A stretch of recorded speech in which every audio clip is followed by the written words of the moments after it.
C'est une composition dynamique, à la fois symétrique et déséquilibrée. D'un côté, un petit toit et un grand bassin.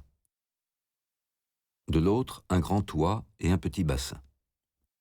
Les deux parties couvertes sont reliées comme deux pôles opposés par le grand mur qui ferme le fond, isole le local technique et crée à l'arrière un espace de circulation qui ressemble à un couloir de service.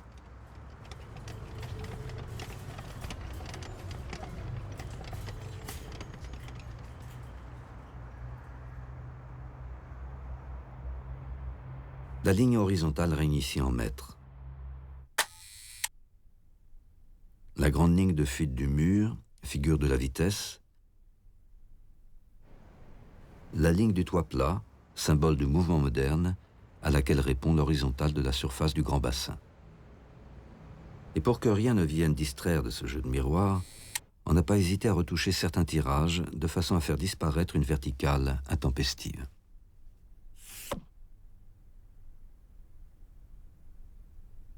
L'architecture n'a pas pour mission d'inventer des formes. L'art de bâtir est davantage et autre chose.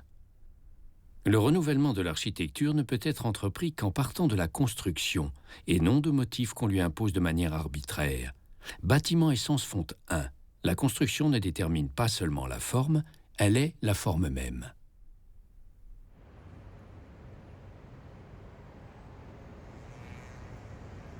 La construction du pavillon repose sur la séparation entre la structure porteuse et la paroi. Un principe fondateur du mouvement moderne que l'architecte met soigneusement en scène.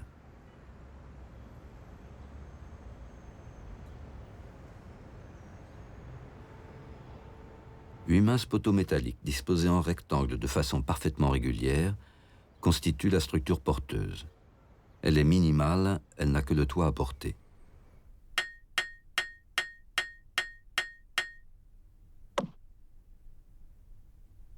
Libérées de toute fonction structurelle, les parois sont une simple membrane que l'architecte dispose comme il veut.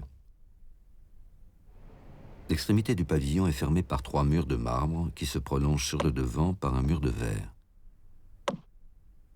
Cette enveloppe extérieure, dont les pans semblent s'arrêter sans raison, a un air d'inachevé. Si on la complète, on obtient un rectangle que l'architecte aurait fait éclater par une série de déplacements. Le bout de mur qui manque au fond, devenant le grand mur.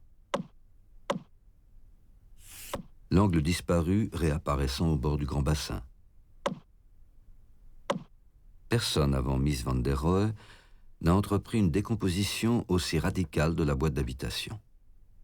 Il peut se le permettre, il construit et déconstruit une maison où personne ne doit habiter.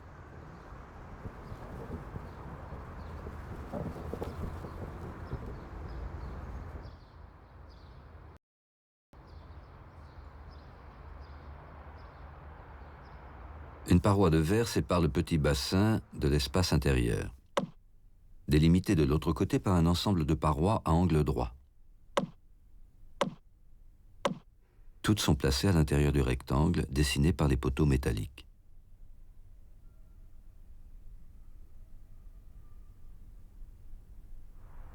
La distance entre poteaux et parois, partout la même, souligne de façon démonstrative la distinction entre la peau et le squelette. Sauf qu'ici, le squelette est à l'extérieur.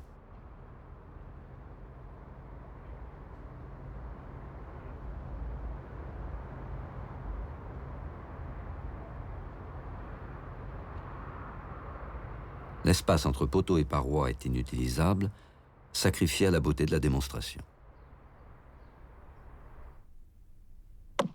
La paroi de verre extérieure et la paroi de marbre qui lui fait face définissent une sorte d'entrée prévue à l'origine pour être complètement ouverte.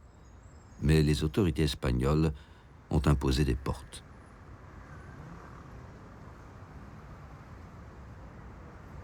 Reliée à la paroi de marbre par une double paroi dépolie, une paroi de verre transparent joue le même rôle du côté opposé.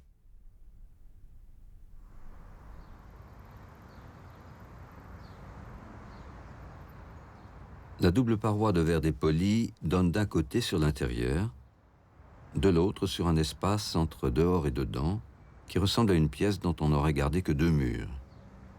un des deux étant la paroi de marbre, qui dépasse de l'autre côté du dépoli, tandis que la paroi de verre dépasse en sens inverse.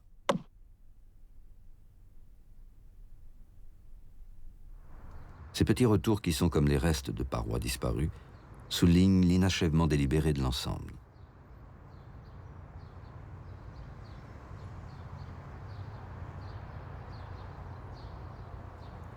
À l'opposé, le petit bassin est clos de murs, mais le toit ne le recouvre qu'en partie, comme une couverture trop courte, alors que de l'autre côté, il recouvre complètement la pièce dont les deux murs manquent.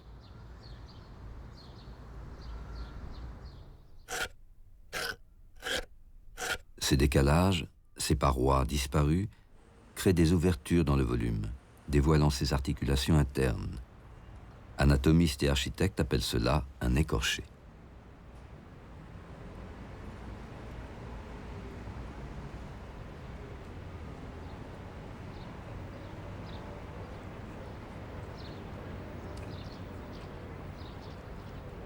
La conception est ultramoderne.